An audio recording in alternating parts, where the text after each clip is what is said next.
출애굽기 19장 1절에서부터 9절까지 말씀, 이 말씀을 저와 함께 교독하시겠습니다. 제가 먼저 읽겠습니다. 이스라엘 자손이 애굽 땅을 떠난 지 3개월이 되던 날 그들이 시내 광야에 이르니라.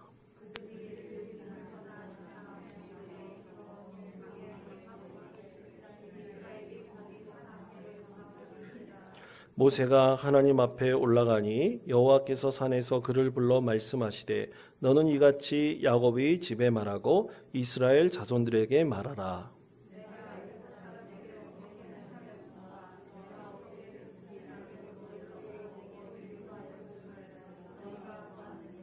세계가 다 내게 속하였나니 너희가 내 말을 잘 듣고 내 언약을 지키면 너희는 모든 민족 중에서 내 소유가 되겠고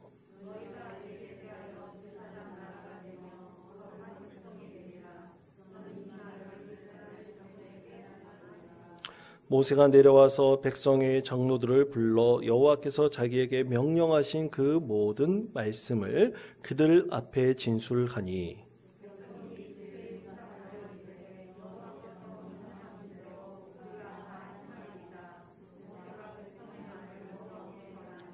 구절 다 같이 읽겠습니다. 여호와께서 모세에게 이르시되 내가 빽빽한 구름 가운데서 내게 임함은 내가 너와 말하는 것을 백성들이 듣게 하며 또한 너를 영영히 믿게 하려 함이니라. 모세가 백성의 말을 여호와께 아뢰었으므로. 아멘. 예, 여러분 이제 어제로부터 대통령 선거 공식 선거 운동 이 시작되었습니다. 그렇죠? 20일 동안 하는 게 맞죠? 예, 그러니까 그 전부터 뭐 열심히 운동하는 분들도 많이 있었지만 오늘 잠깐 이 시내에 나가 보니까 제가 머리를 좀 헤어 스타일을 좀 바꿨거든요. 그래서 이거 하러 잠깐 인제군에 나가 보니까 또 많은 분들이 와가지고 또 운동을 하고 있더라고요. 아, 이제 공식적으로 대통령 선거가 시작됐구나 그런 생각이 들었습니다. 여러분 어떤 후보가 뽑히면 좋겠습니까? 말하지는 마십시오. 괜히 그렇다가 이제 분란이 됩니다. 다 자기가 원하는 그런 후보가 있어요. 그런데 그 후보를 왜 원하는 것입니까? 그것은 여러분 자기의 기대, 자기의 꿈, 자기의 소망을 그 사람이 대신 이루어줄 것이다. 우리가 그렇게 믿고 있기 때문입니다. 개신교인들 여론조사를 해봤다고 합니다. 이번 대통령 선거에서 어떤 기준으로 이 개신교인들이 이 투표를 할 것인가. 한 4가지 순서가 나왔어요. 첫 번째는 이 부동산 문제를 해결해 줄 수 있는 후보가 되었으면 좋겠다. 이게 가장 첫 번째고. 두 번째는 뭔지 아세요? 경제 성장이라고 합니다. 이 먹고 사는 문제예요. 이것을 해결해 줄 수 있는 사람이 후보로 뽑혔으면 좋겠다. 그리고 세 번째가 일자리 창출이더라고요. 지금 청년 세대들 이 자리 구하기가, 일자리 구하기가 너무 힘든데 이거를 해결해 줄 수 있는 후보가 되었으면 좋겠다. 그리고 네 번째로는 양극화 문제. 이 빈부 문제가 있고 또 우리나라는 이 대립 문제가 굉장히 심각해요. 갈등 문제가 있습니다. 이런 것들을 해결해 줄 수 있는 후보가 되었으면 좋겠다. 이렇게 개신교인들 여론조사를 해봤더니 대통령 선거 이런 기준으로 후보를 뽑겠다. 이렇게 얘기를 했다고 합니다. 다 자신이 바라는 기대와 소망이 있는 것이죠. 이것은 정파를 떠나가지고 내 삶을 어떻게 변화시켜 줄 것인가. 내 삶을 어떻게 새롭게 해줄 것인가 하는 그 사람이, 그 정당의 후보가 대통령이 되기를 우리는 다 바라고 꿈꾸고 있는 것입니다. 자, 그렇다면 여러분 그것을 오늘 그 프리즘을 가지고 그 시간을 가지고 여러분 오늘 우리에게 주신 이 하나님의 말씀을 한번 묵상하시고 나눠보시기를 바랍니다. 오늘 이스라엘 백성들 가운데 하나님께서 그들을 이끌어내셔서 애굽에서 탈출을 시키셨습니다. 근데 여러분 한번 생각해 보세요. 하나님께서 이스라엘 백성들에게 나타났던 그리고 나타나지 않았던 그 긴 시간이 얼마나 됐습니까, 여러분? 성경에서 몇 년 동안 하나님께서 나타나시지 않으시다가 얼마 만에 나타나신 겁니까? 400년 만에 나타나신 겁니다.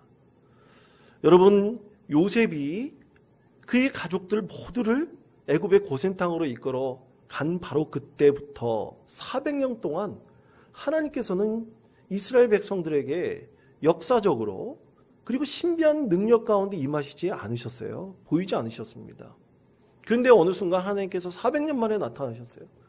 여러분 400년 만에 짠 하고 하나님 나타나시면 여러분 어떠실 것 같으세요? 아무도 이때까지 하나님을 본 적도 없고 배운 적도 없는 사람들 앞에 400년 만에 하나님이 나타나셨습니다. 여러분 어떤 느낌이겠어요? 여러분 별 느낌이 없을 겁니다. 믿지 못하는 거예요. 어떻게 400년 만에 내가 너희들 앞에 나타나서 너희들 구원해 주겠다 말씀하면 그것을 어떻게 믿겠습니까? 저희 신학교 저에게 구약학을 가르쳐 주신 참 우리 신학생들 뿐만 아니라 제가 이제 학교 다닐 때 신학생들 뿐만 아니라 지금도 많은 목회자들에게 존경받는 구약학 교수님이신 은퇴하신 강사문 교수님이 계십니다. 이 강사문 교수님이 논문이 있어요. 박사학위 논문이 있는데 그 논문을 책으로 출간을 하셨습니다. 그 책 제목이 신들의 전쟁이에요. 신들의 전쟁. 근데 왜 하필이면 신들의 전쟁인가? 여러분 고대 이 근동 지방에 있는 여러 족속들은요 각자 자기들의 신들이 있었습니다. 자기들의 모시는 신들이 있었어요. 그래서 그 나라와 그 민족과 그 족속이 모시는 신이 늘 자기를 보호해주고 또 그에게 복을 줄 것이다. 그들은 그렇게 믿고 있었습니다. 그러니까 어떤 족속과 족속이 서로 전쟁을 한단 말입니다. 그럼 전쟁을 하면 자신이 믿는 족속의 신과 그리고 다른 족속이 믿는 신이 서로 전쟁을 하는 거예요. 그래서 그것이 신들의 전쟁입니다. 그래서 그 신들이 나를 위해서 대신 싸워줘서 그러면 그 신이 이기면 어떻게 됩니까? 그 족속이 모든 것을 다 차지하고 복을 누리는 거예요. 여러분 그것에 대해서 성경에서도 우리에게 이렇게 말씀하고 있습니다. 여러분 출애굽기 14장 13절에서부터 14절까지 말씀을 보십시다. 이 말씀 우리 다 같이 한 목소리로 읽겠습니다. 모세가 백성에게 이르되 너희는 두려워하지 말고 가만히 서서 위하여 행하시는 구원을 보라. 너희가 오늘 본 애굽 사람을 영원히 다시 보지 아니하리라. 여호와께서 너희를 위하여 싸우시리니 너희는 가만히 있을지니라. 아멘. 자, 400년 만에 나타난 하나님께서 이스라엘 백성들에게 이스라엘 백성을 저라고 생각해 보십시다. 여러분 작자 한 사람이라고 생각해 보세요. 여러분 앞에 나타나서 내가 너를 위해서 대신 싸워주시겠다 그랬습니다. 여러분 이렇게 대신 싸워주시겠다 말씀하셨을 때 갑자기 이 말씀을 하셨을 때 과연 사람들이 그것을 온전히 믿을 수 있었을까요? 믿기 힘듭니다. 그럼 어떻게 믿을 수 있었을까? 그것은 하나님께서 그들 인생 가운데 깊이 들어오셔서 그 인생 가운데 뭔가를 보여주시고 뭔가를 행하시는 것을 그들이 경험하게 됐을 때만 믿게 되어 있습니다. 사랑하는 성도 여러분, 여러분 하나님께서 살아계시고 역사하심을 믿으십니까? 예수님께서 살아계시고 역사하심을 믿으세요? 성령께서 우리와 함께 하심을 믿으십니까? 어떻게 믿을 수 있습니까? 그것은 여러분의 인생의 자리 가운데 하나님의 역사하심과 또 예수님의 함께 하심, 성령께서 우리 가운데 능력을 주시는 것을 우리가 계속해서 경험하게 될 때 우리는 하나님께서는 살아계시는구나. 예수님께서는 역사하시는구나. 성령께서 우리와 동행하시는구나 라는 것을 알 수가 있습니다. 자, 그렇다면 이스라엘 백성들 가운데 어떻게 임하셨는가? 바로 영적 전쟁을 벌이신 거죠. 신들과 싸우신 것은 바로 하나님께서 애굽의 신들과 싸우셔서 이기신 것입니다. 그것을 보여주셨어요. 어떻게 보여주셨습니까? 그것은 이스라엘 백성들 그리고 애굽 백성들 가운데 나타난 10가지 재앙으로 하나님께서 보여주셨습니다. 자, 하나 물어보겠습니다. 아주 쉬운 문제입니다. 여러분, 애굽에 내린 마지막 10번째 재앙이 뭘까요? 장자의 죽음입니다.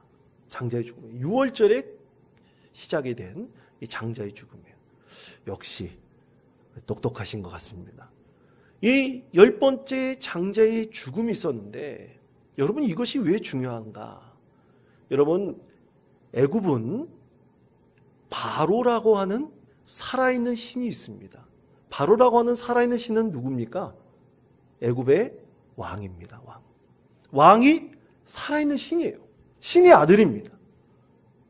그럼 그 신의 아들, 그 신을 물리칠 수 있는 사람은 한 사람도 없었어요. 그런데 하나님께서 어느 날 밤 하나님의 권능이 임하여서 그 신의 첫 번째 아들을, 그들의 생명을 앗아간 겁니다. 바로의 아들도 예외가 없었어요. 너무나 놀라운 그리고 충격적인 사건이었죠. 그리고 살아있는 신으로 대변되는 바로의 모든 권위와 모든 능력을 완전히 무너뜨리는 아주 중요한 사건이었습니다. 자, 그렇다면 첫 번째 사건은 뭡니까? 첫 번째 재앙. 첫 번째 재앙은 모든 물들이 무슨 빛으로 바뀌었습니까? 핏빛으로 바뀌었습니다. 오늘날로 말하면 그것을 무슨 현상이라고 하면 적조 현상이라고 말을 합니다. 여러분, 적조 현상은 어떤 겁니까? 그 물속에 있는 플랑크톤이 이게 갑자기 많이 발생해가지고 그 플랑크톤의 색깔이 이 물빛으로 바뀌는 거잖아요. 잿빛으로 바뀌는 것이에요. 나일강의 강물이 다 잿빛으로 바뀌었습니다. 그럼 여러분, 다 강물이 잿빛으로 바뀌어버리면 플랑크톤이 갑자기 많이 생겨서 적조 현상이 생기면 물속에 있는 생물들이 살 수 있을까요? 살 수 없습니다. 다 죽어버려요. 애굽에 있어서 가장 중요한 생명의 젖줄은 나일강이었습니다. 그러면 그 나일강의 생명의 젖줄로서 모든 애굽 백성들은 풍요를 누리고 있었어요. 그럼 풍요의 신이 누굽니까? 바알신입니다. 그 바알신이 바로 이 하나님께서 애굽의 모든 강물을 핏빛으로 바꿈을 통해서 풍요의 신, 그들이 섬기는 최고의 바알신을 하나님께서 어떻게 하신 겁니까? 무너뜨린 것입니다. 이기신 것입니다. 그것이 첫 번째 재앙이에요. 자, 두 번째 재앙은 뭡니까? 개구리 재앙입니다. 갑자기 개구리가 온 산지를 다 뒤덮어가지고 그 땅에 다 올라가가지고 개구리가 어떻게 됐어요? 다 말라 죽었지 않습니까?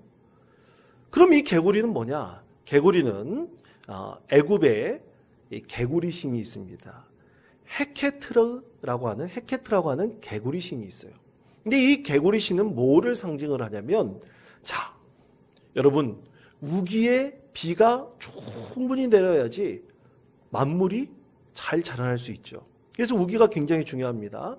우리나라가 장마 기간에 비가 내리지 않는다면 굉장히 심각해지죠. 물이 다 말라버릴 것입니다. 그것처럼 이 헤케트 신, 즉 개구리 신은 이 우기 기간에 물을 충분히 땅에 적셔주는 이 장마의 신이에요. 그런데 그 장마의 신을 하나님께서 개구리들을 다 대지로 불러 모으셔서 어떻게 하셨어요? 다 말라 죽게 한 겁니다. 하나님께서 애굽의 신을 무찌르신 것입니다. 세 번째는 무슨 재앙입니까? 이라고 하는, 각닭이라고 하는 이들이 온 대지에 창궐했어요. 저는 이를 본 적은 없습니다. 아마 여러분들이 이를 본 적이 많이 있으실 거예요. 여러분, 그게 얼마나 그게 지저분하고 또 피부에 질환을 생기게 하고 또 많은 사람들에게 해를 미칩니까? 이 병균을 옮겨 붙게 하죠. 그런데 온 대지에 이 각닭이 이들이 가득 채웠다는 것은 애굽의 대지이신 게브를 몰락시키는 것입니다. 하나님께서 그 모든 이들로 대지를 가득 채워가지고 모든 이들이 대지를 점령하게 만들어버린 것이죠. 그래서 그들을 물리치신 것입니다. 그리고 네 번째만 보십시오. 네 번째는 무슨 재앙입니까? 파리 재앙이에요. 파리 때가 나타났습니다. 여러분, 혹시 성지순례를 가거나 또 이집트의 피라미드 그것에 관심 갖고 있는 분들이 보시면 이 지금도 이집트에는 이 장신구로 풍뎅이 모양을 한 장신구가 굉장히 많이 있다고 합니다. 그리고 과거 고대 이집트에서도 이 풍뎅이 모양의 그 장신구들이 굉장히 많이 있었대요. 자, 이 풍뎅이는 카페라라고 하는 애굽의 신입니다. 근데 여러분, 풍뎅이, 딱정벌레, 이것이 오늘날로 우리가 쉽게 이해하면 뭡니까? 개똥벌레인가요? 이거예요. 그래서 이게 계속 동글동글하게 이렇게 똥을 말아가지고 거기다가 알을 낳고 그렇지 않습니까? 그런데 이 동글동글한 그 모양을 보면서 이집트 사람은 그것을 태양으로 상징을 했어요. 이 태양으로 상징을 했습니다. 근데 파리 재앙이 나타나는 것은 하나님께서는 이 애굽의 그 태양을 상징하는 케페라 신을 물리치는 것으로 상징을 보여주신 것입니다. 모든 파리떼들이 다 나타나가지고 대지에 있는 모든 썩은 것들로 인해서 파리들이 창궐하여 그들이 태양신으로 섬기고 그들에게 풍요를 낳았고 그리고 그들에게 새로운 생을 상징하는 이 케파라 신을 하나님께서 물리치신 것이죠. 그래서 이 네 가지만 보더라도 하나님께서는 애굽의 모든 자연을 주관하고 또 그들을 풍요로 이끄는 자연의 모든 신들을 하나님께서 다 이기시고 물리치신 것입니다. 이스라엘 백성들이 400년 동안 애굽에 살면서 바로 이것을 본 거예요. 그들의 신인, 애굽의 신들인 케페라 신을 하나님께서 물리치시고 헤게트 신을 하나님께서 물리치시고 또 대지 신 게부도 물리치시고 바알 신도 물리치시고 결국 살아있는 신, 이 바로라고 하는 신도 물리치셨구나. 이것을 이스라엘 백성들이 보고 깨닫게 된 것입니다. 하나님께서 그들 가운데 나타나셔서 이 권능을 보여주시고 이스라엘 백성들을 인도해 내신 거예요. 하나님께서 이것을 보여주시자 그때부터 이스라엘 백성들이 하나님께서 살아계시고 우리의 하나님이신 여호와께서 우리 가운데 계신다는 것을 그들이 점점 믿게 되었던 것입니다. 그래서 그들은 결단하였죠. 하나님께서 인도하시는 대로, 모세를 통해서 하나님께서 인도하시는 대로 그들이 따르게 된다면 하나님께서 약속하신 저 적과 꿀이 흐르는 우리 민족의 조상의 땅, 가나안 땅에 들어갈 수 있겠구나. 그들은 조금씩 그것을 믿고 깨닫게 되었던 것입니다. 여러분, 그런데 그 가운데 하나님을 믿지 못하는 사람이 있었을까요? 없었을까요? 반드시 있었습니다. 삐딱하게 가는 사람 분명히 있습니다. 우리 믿음 생활할 때 있어서 참 삐딱하게 신앙생활하는 사람도 분명히 있습니다. 이렇게 신앙생활하라, 이렇게 하나님 말씀을 믿으라, 이렇게 신앙생활하는 것이 참 정답이다라고 얘기하는데 삐딱하게 생각하는 사람도 있어요. 고지곳대로 믿음 생활하지 못하는 사람들이 분명히 있습니다. 이스라엘 백성들 가운데도 있었어요. 그들은 하나님께서 그들 가운데 10가지 재앙을 보여주시며 이 애굽의 모든 신들을 물리치시고 이기는 그것도 제대로 보거나 믿지 못했던 것입니다. 그러나 대다수의 이스라엘 백성들은 하나님께서 살아계시고 그들 가운데 역사하신다는 것을 보고 믿게 되었던 것이죠. 그래서 그들은 목숨을 걸고 모세를 따라서 그들은 애굽에서 탈출하게 되었던 것입니다. 사랑하는 성도 여러분, 믿음은 하나님의 임재하심과 하나님께서 살아계신 우리가 경험하고 자주 만나게 될 때 우리는 믿음이 더욱더 성장하는 것입니다. 여러분, 믿음 생활에 있어서 시련이 없는 사람이 어디 있겠습니까? 또 시련만 있는 사람이 어디 있겠습니까? 우리가 믿음 생활할 때 보면 참 기쁜 일만 있지도 않고 또 절망스러운 것만 있지도 않습니다. 근데 우리는 그 가운데서 누구를 찾습니까? 하나님을 찾는 거예요. 하나님께서 우리 가운데 함께 계시고 역사하시는 것을 절망 가운데서도 또 기쁨 가운데서도 복된 일 가운데서도 슬픈 일 가운데서도 하나님께서 함께 하신다는 것을 우리가 경험하게 되는 것입니다. 그렇게 경험하게 되면요, 우리의 믿음이 더욱더 든든해지고 성장하게 됩니다. 오늘 이스라엘 백성들에게 하나님께서 약속하셨어요. 자, 출애굽기 19장 5절에서부터 6절까지 말씀입니다. 이 말씀을 우리 다 같이 한 목소리로 읽겠습니다. 세계가 다 내게 속하였나니 너희가 내 말을 잘 듣고 내 언약을 지키면 내 소유가 되겠고 너희가 내게 대하여 제사장 나라가 되며 거룩한 백성이 되리라. 너는 이 말을 이스라엘 자손에게 전할지니라. 아멘. 자, 하나님께서 모세에게 이 말을 전하라 하셨습니다. 이제 이스라엘 백성들에게 든든한 뒷배경이 생겼어요. 백이 생겼습니다. 그들을 위해서 싸울 하나님, 여호와 하나님께서 있었어요. 이제 하나님께서 그들과 함께 하신다.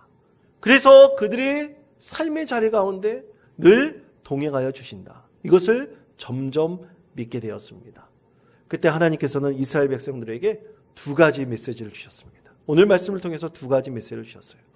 여러분, 이 메시지를 우리가 잘 깨달으시며 우리 신앙생활 가운데서도 온전히 적용하셔서 하나님께서 인도하시고 함께 하시고 약속하신 은혜가 여러분의 삶의 자리가 충만히 있기를 간절히 축원드립니다. 첫 번째는 지금까지 베푸신 하나님의 은혜를 잊지 말라라고 하나님께서 말씀을 하십니다. 자, 출애굽기 19장 4절 말씀이에요. 우리 다시 한번 이 말씀 함께 읽겠습니다. 내가 애굽 사람에게 어떻게 행하였음과 내가 어떻게 독수리 날개로 너희를 업어 내게로 인도하였음을 너희가 보았느니라. 아멘. 자, 하나님께서 애굽 사람들에게 어떻게 행하였고 또 너희를 독수리 날개로 어떻게 업어가지고 너를 인도하였는지 너희가 보았다라고 했습니다. 자, 하나님께서 이 10가지 재앙뿐만이 아니에요. 그들이 애굽에서 나와서 이스라엘 백성들이 저 홍해를 건너서 가려고 하는 그 순간에도 하나님께서는 그들과 함께 하셨습니다. 그래서 홍해 바다를 갈라지게 하시고 그것을 건너게 해주셨고 또 그 이후에 구름 기둥과 불 기둥으로 매일같이 하나님께서 그들 가운데 인도해 주셨고 또 만나와 메추라기로 매일같이 먹여주셨고 그리고 하나님께서는 십계명의 말씀도 주십니다. 이제 20장 말씀에서 십계명의 말씀을 주시잖아요. 이것이 하나님의 은혜로 충만하게 이스라엘 백성들 가운데 임하게 되었습니다. 여러분 한번 생각해 보세요. 내가 신앙생활을 하는 데 있어서 하나님의 임재를 경험하지 못한다라는 생각을 해보십시오. 내가 지금 하나님의 임재를 경험하지 못하고 하나님께서 나와 함께 하시지 않는다는 의심이 마음에 들기 시작한다면 그때부터 믿음의 균열이 생기기 시작을 합니다. 그렇게 되면 그때는 신앙을 잃어버리게 되는 거예요. 이스라엘 백성들도 마찬가지입니다.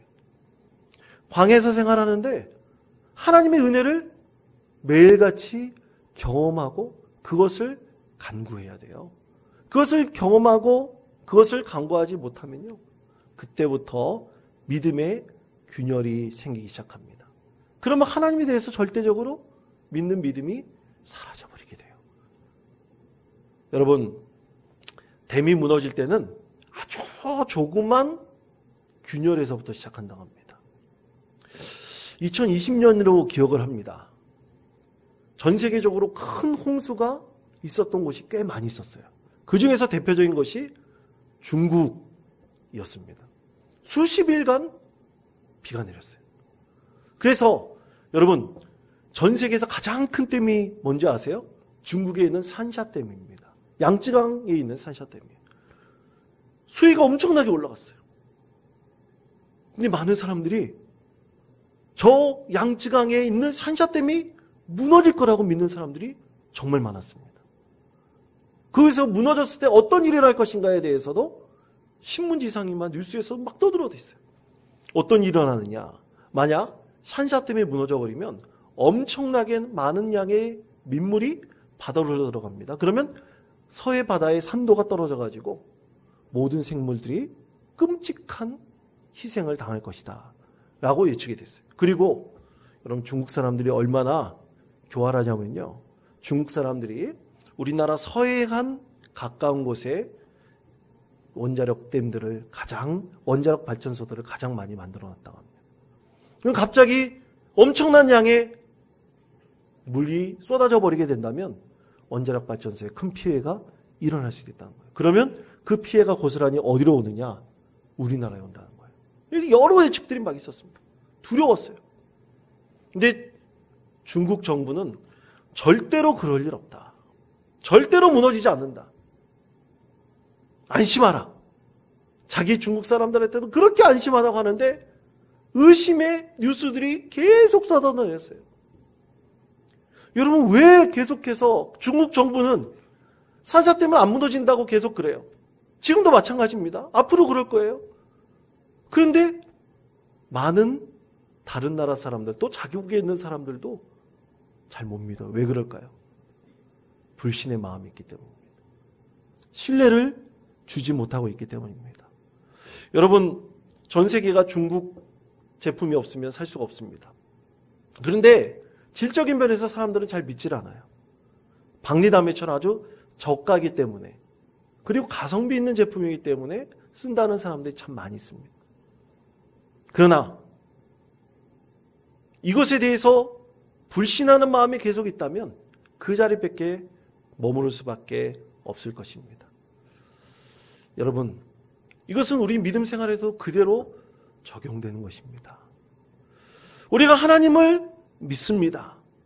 하나님 향한 우리의 사랑을 하나님께 올려드립니다.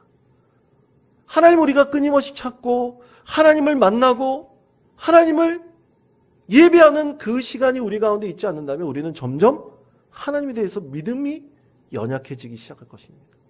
그리고 그 균열이 나중에 커져서 하나님께서 과연 살아계실까? 하나님께서 과연 역사하실까?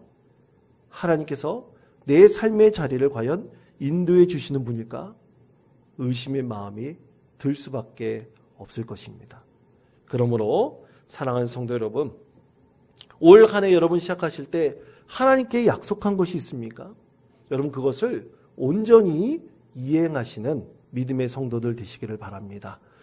우리가 하나님 말씀을 읽겠다고 약속하신 분이 있으면 그 말씀을 온전히 읽으시고, 또 하나님을 예배하겠다고 약속하신 분이 계시다면 늘 하나님을 예배하는데 최선을 다하시기를 바랍니다.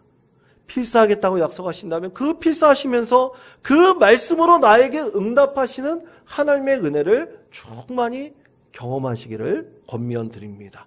그러면 그 약속의 결과가 뭡니까? 하나님께서 나와 함께 하신다는 믿음 가운데 거하게 되고요.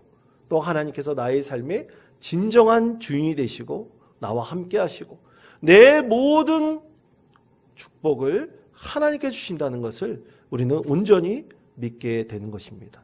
두 번째로 하나님께서 말씀하신 것이 있어요. 이스라엘 백성들에게 약속하셨습니다. 너희는 제사장 나라의 백성이 될 것이다. 하나님께서 약속을 하셨습니다. 자, 출애굽기 19장 6절의 말씀 우리 다시 한번 한 목소리로 읽겠습니다. 너희가 내게 대하여 제사장 나라가 되며 거룩한 백성이 되리라. 너는 이 말을 이스라엘 자손에게 전할지니라. 아멘. 자, 하나님께서 모세를 시내산 꼭대기로 부르셨어요. 그리고 직접 음성을 들려주시며 너희가 지금 이것처럼 믿음 가운데 거하고 나와 함께하고 또 내가 너에게 먹여주고 입혀주는 그 만나와 메추라기를 먹고 또 내가 인도하는 대로 너희들이 이 광야에서 신앙생활을 하게 되면 어떻게 하겠다고요?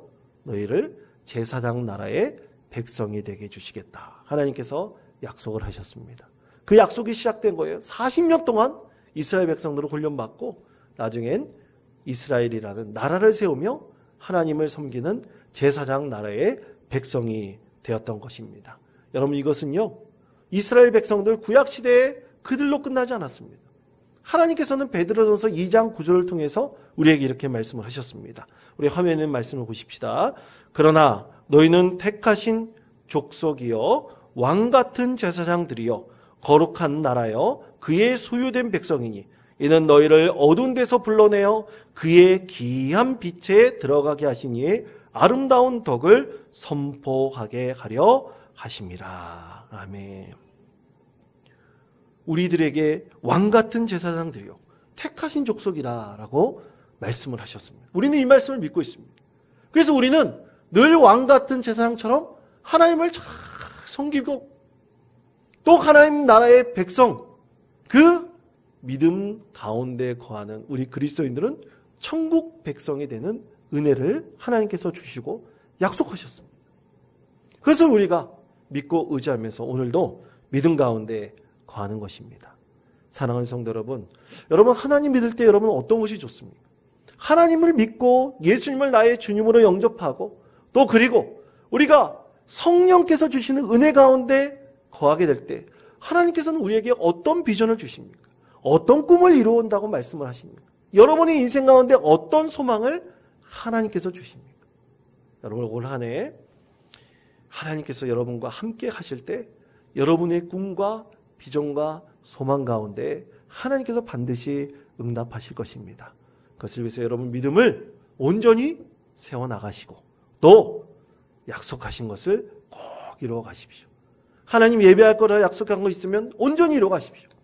내 마음의 모든 주인 되시는 그 예수님께서 여러분과 함께 하시고 여러분 가운데 충만한 은혜로 더하여 주실 것입니다. 올 한 해의 믿음으로 승리하시는 참으로 귀하고 복된 성도님들 되시기를 간절히 축원드립니다.